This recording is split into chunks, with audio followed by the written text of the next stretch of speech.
এখন ক্রাইমের যে সত্য ঘটনা তোমাদের জন্য নিয়ে এসেছি সেটা রাজস্থানের জয়পুর শহরের একটা ঘটনা। জয়পুরে একটা ধনী কোটিপতি ব্যবসায়ী ফ্যামিলি ছিল। তাদের ব্যবসাটা ছিল বিভিন্ন রকমের মশলা, বিভিন্ন রকমের ডাল, এগুলোকে বিদেশে এক্সপোর্ট করা। তাদের একটা বাংলো ছিল জয়পুরে। তাদের একটা জয়েন্ট ফ্যামিলি।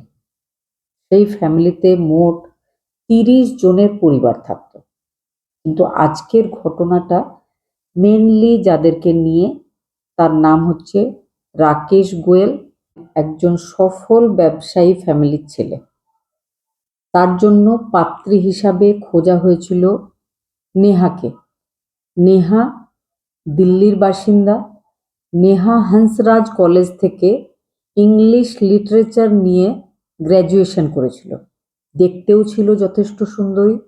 দুজনের বিয়ে হয়ে গেছিল। বিয়ের পরে ছিল তাদের সুখী দাম্পত্য জীবন। বিয়ের ৩ বছর পর তাদের প্রথম কন্যা সন্তান হয়। সারা বাড়ির লোকজন ব্যাপারটাকে সেলিব্রেট করে।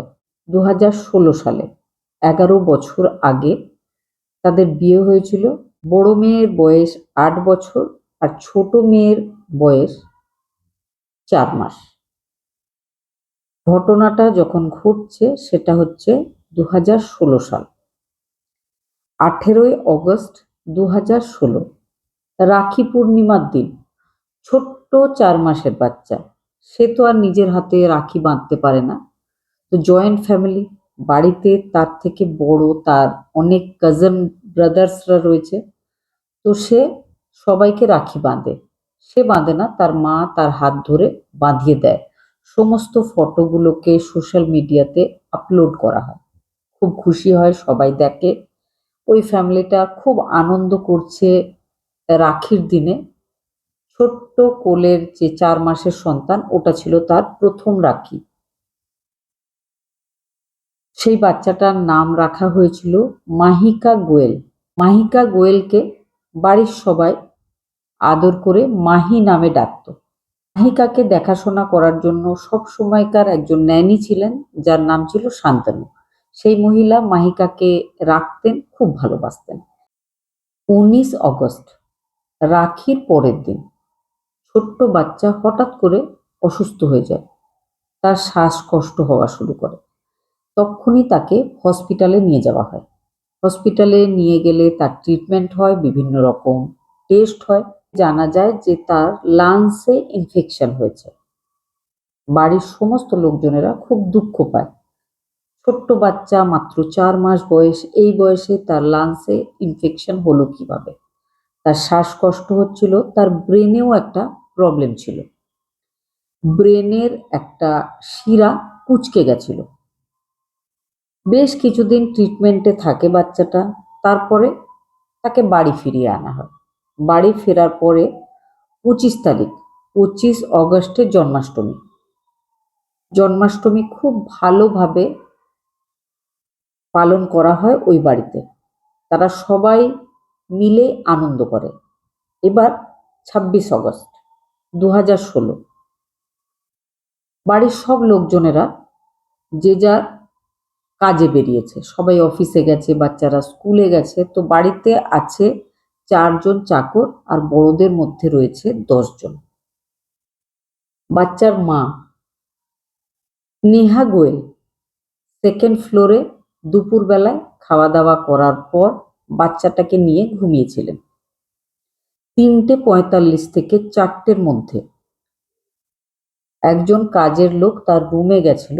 যাওয়ার পরে দেখেছিল তার পাশে তার বাচ্চাটা যে শুয়েছিল, যাকে নিয়ে মা ঘুমাচ্ছিল, সেই মাহি মায়ের পাশে শুয়ে নেই। সেই কাজের লোক ডেকেছিল নেহা গোয়েলকে, জিজ্ঞেস করেছিল যে বাচ্চাটা কই, দেখতে পাচ্ছি না কেন? নেহা গোয়েল চমকে উঠেছিল, সত্যি তো, বাচ্চা কোথায়? নেহা গোয়েলের মনে হয়েছিল বাড়িতে এতগুলো লোক আছে, সবাই বাচ্চাটাকে ভালোবাসে, নিশ্চয় কেউ না কেউ বাচ্চাকে নিজের সাথে করে নিজের রুমে নিয়ে গেছে। তিনি এবার সেই যে ১০ জন বাড়িতে ছিল বলেছি আগে, তাদের রুমে রুমে গিয়ে খোঁজ নেয় যে তারা কেউ মাহিকা গোয়েলকে নিজেদের সঙ্গে নিয়ে এসেছে কিনা। সবাই একই কথা বলে, না তাদের কাছে বাচ্চাটা নেই। বাচ্চাটাকে সবাই মিলে খোঁজাখুঁজি শুরু করে। বাড়িতে যে 4 জন সার্ভেন্ট ছিল তারা ওপরে নিচে যে যেখানে পাচ্ছিল খোঁজার চেষ্টা করছিল। নেহা গোয়েলের যে বড় যা, সে একদম উপরের তলায় উইন্ডো এসির একটা ঢাকনা, সেটার ভেতরে লাল কাপড়ে জড়ানো ছোট্ট 4 মাসের মাহিকা গোয়েলকে দেখতে পায়। দেখেই বুঝতে পেরেছিল যে মাহিকা গোয়েল আর বেঁচে নেই। তাকে একটা লাল কাপড় জড়িয়ে সেখানে রেখে দেওয়া হয়েছিল। তার শরীরে, তার গলায় আঘাতের চিহ্ন। এবার পুলিশকে খবর দেওয়া হয়েছিল, সেই সঙ্গে খবর দেওয়া হয়েছিল বাড়ির অন্যান্য আরো যে লোকজনেরা, যারা যে যার নিজের অফিসে ছিল। সবাই চলে আসে, সবাই কান্নাকাটি শুরু করে। ছোট্ট মাহিকা, কি এমন হলো, কে এইরকম ঘটনা ঘটালো? ছোট্ট বাচ্চাটাকে নিয়ে যাওয়া হয় হসপিটালে। হসপিটালে জানিয়ে দেওয়া হয় যে মাহিকা আর বেঁচে নেই। বাচ্চাটার পোস্টমর্টম রিপোর্ট হয়েছিল। রিপোর্টে বোঝা গেছিল যে গলাতে 3টে কাটমার্ক রয়েছে। অত ছোট্ট একটা শিশুর গায়ে আঘাতের চিহ্ন ছিল মোট 17খানা। পুলিশ তদন্ত করতে এসে সেই ছোট্ট বাচ্চার রক্তের দাগ পেয়েছিল 3টে মানুষের জামা কাপড়ের মধ্যে। একটা ছিল মাহিকার বাবা, একটা মাহিকার জ্যাঠা, আর ছিল মাহিকার মা। স্বাভাবিকভাবেই মাহিকা যখন অসুস্থ মনে করেছিল তারা, যখন তাকে পাওয়া গেছিল লাল কাপড়ে জড়ানো অবস্থায়, সেই সময় বাবা আর জ্যাঠা দুজনে মিলে মাহিকাকে হসপিটালে নিয়ে গেছিল। সেই সময় নিশ্চয় তাদের গায়ে মাহিকার রক্ত লেগে গেছে। তবে মাহিকার মা তো একবারও হাত দেয়নি মাহিকার গায়ে, মাহিকার বডিটা যখন পাওয়া গেছিল তারপর থেকে। মাহিকার মা এতটাই কাঁদছিল যে সে কিন্তু কোলে নেওয়ার মতো অবস্থায় ছিল না। অন্যদিকে সেই ছোট্ট বাচ্চাটাকে উইন্ডো এসির ঢাকনাতে পাওয়া মাত্র জ্যাঠা আর বাবা যত তাড়াতাড়ি সম্ভব তাকে ডাক্তারের কাছে নিয়ে চলে গেছিল। সেই জন্য অন্য কেউ তাকে হাত দিয়ে দেখার সুযোগই পায়নি। পুলিশের কোথাও না কোথাও সন্দেহটা মায়ের ওপর গেছিল, কিন্তু সেই মুহূর্তে মাকে কিচ্ছু বলা হয়নি। এবার পুলিশ তদন্ত করবে ঠিক করেছিল। প্রথম তদন্তটা শুরু হবে সিসিটিভি ক্যামেরার ফুটেজ থেকে। ওই বাড়িতে একটা ধনী প্রভাবশালী ফ্যামিলির বসবাস, 16খানা সিসিটিভি ক্যামেরা লাগানো ছিল। পুলিশ যখন ডিভিআর চেক করে আরো একবার অবাক হয়েছিল। সিসিটিভি ক্যামেরাগুলো সবকটাই সেই দিন 2টো থেকে অফ করা ছিল। অদ্ভুত লাগে পুলিশের এই ব্যাপারটা। ওই বাড়ির সিসিটিভি ক্যামেরা কখনো অফ করা হয় না।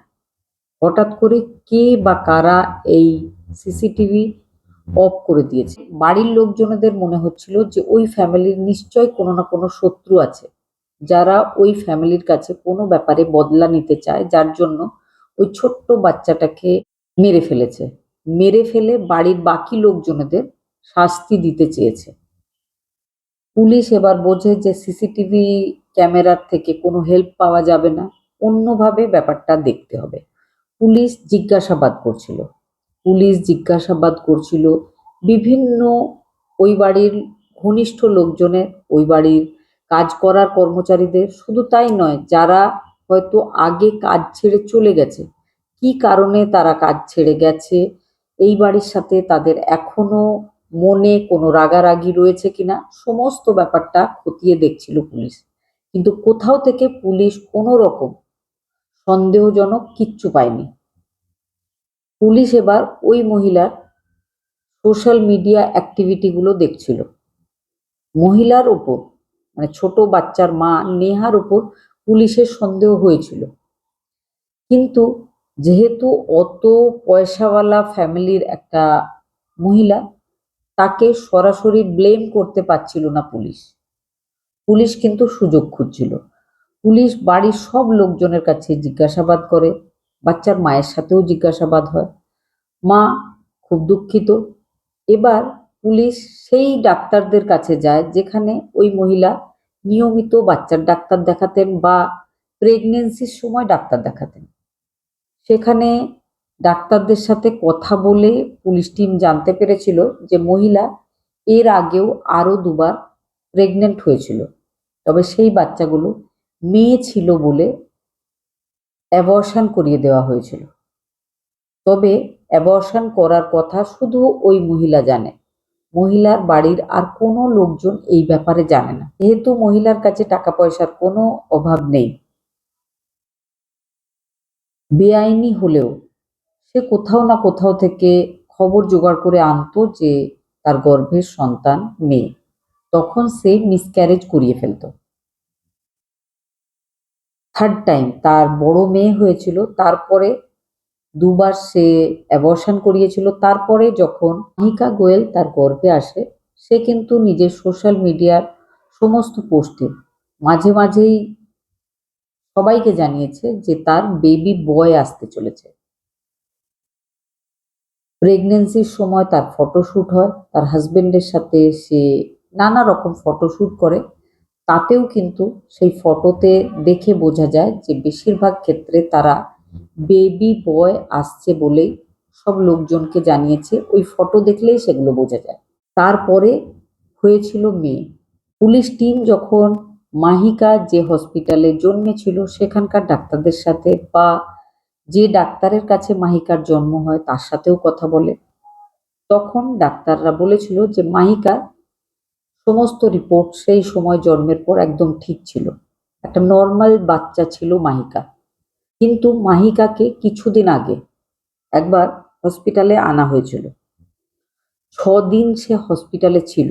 সেই সময় যখন মাহিকার বিভিন্ন রকম টেস্ট হয়, তখন বোঝা যায় যে মাহিকার মাথার একটা শিরা কুঁচকে যাচ্ছে, কুঁকড়ে যাচ্ছে, যার জন্য মাঝে মধ্যেই মাহিকার নানা রকম অ্যাটাক হতে শুরু করে। তার আগে কিন্তু এই রকম হচ্ছিল না। সে একদম নর্মাল একটা বাচ্চা থেকে একটা ব্রেনের প্রবলেমের বাচ্চা হয়ে যায়। ব্রেনের একটা প্রবলেম শুরু হয়েছিল, সেটা দেখে কিন্তু ডাক্তাররা অবাক হয়েছিল, কারণ যখন জন্মেছিল তখন বাচ্চাটা একদম নর্মাল ছিল। হঠাৎ করে এতদিন পর তার ব্রেনের মধ্যে ওই শিরাটাতে প্রবলেম দেখা গেছে। মাহিকার যে ন্যানি, যে মাহিকাকে রাখতো, দেখাশোনা করতো, বড় করছিল, সেই মহিলার নাম শান্তনু।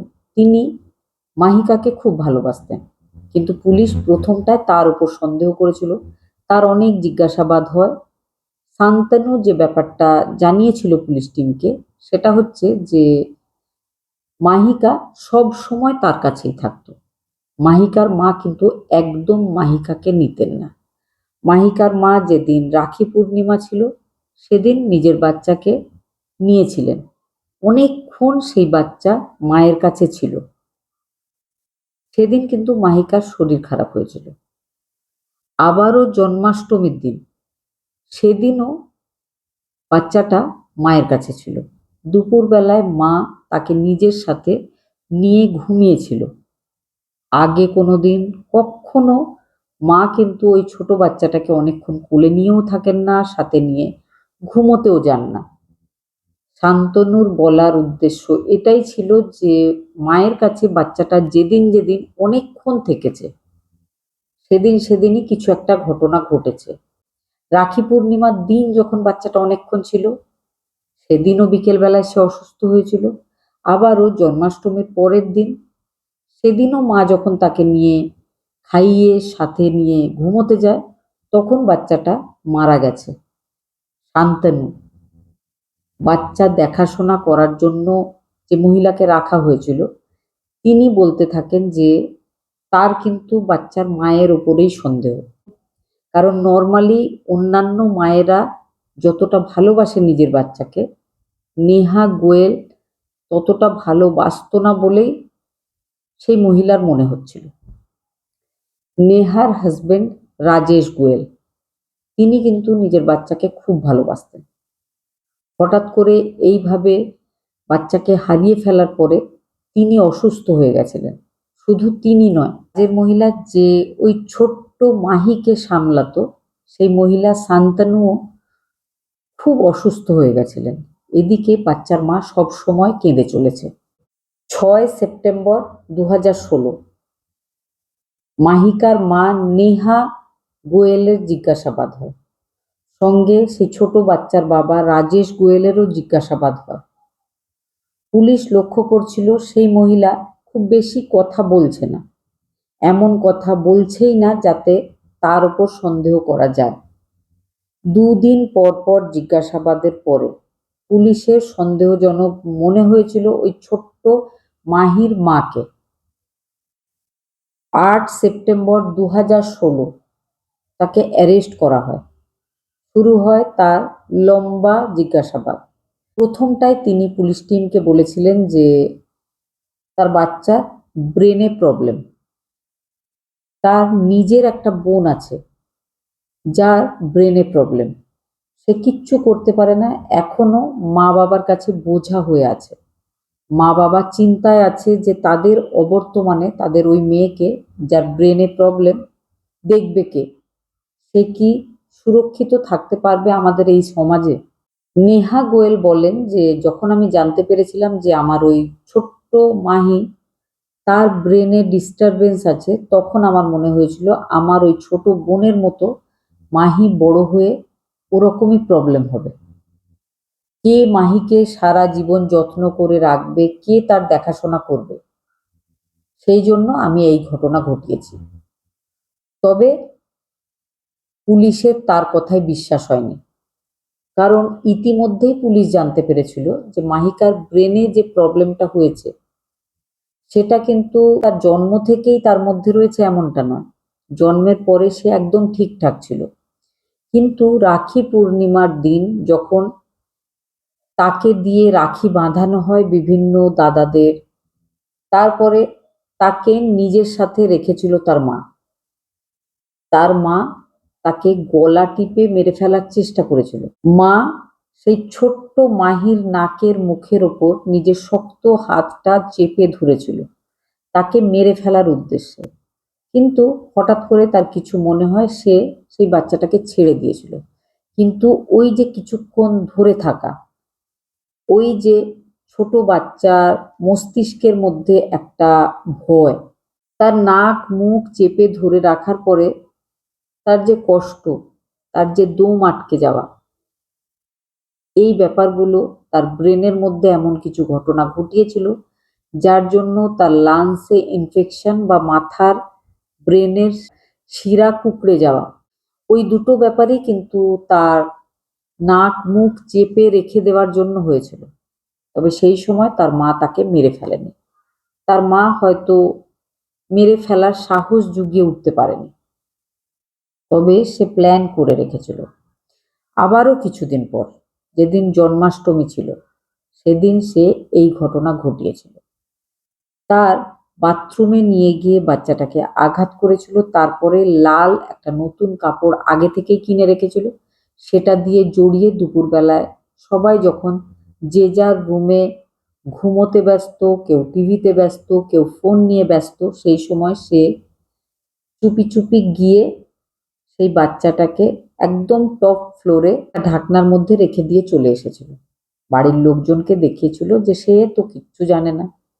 পরবর্তীতে সব বোঝা গেছে।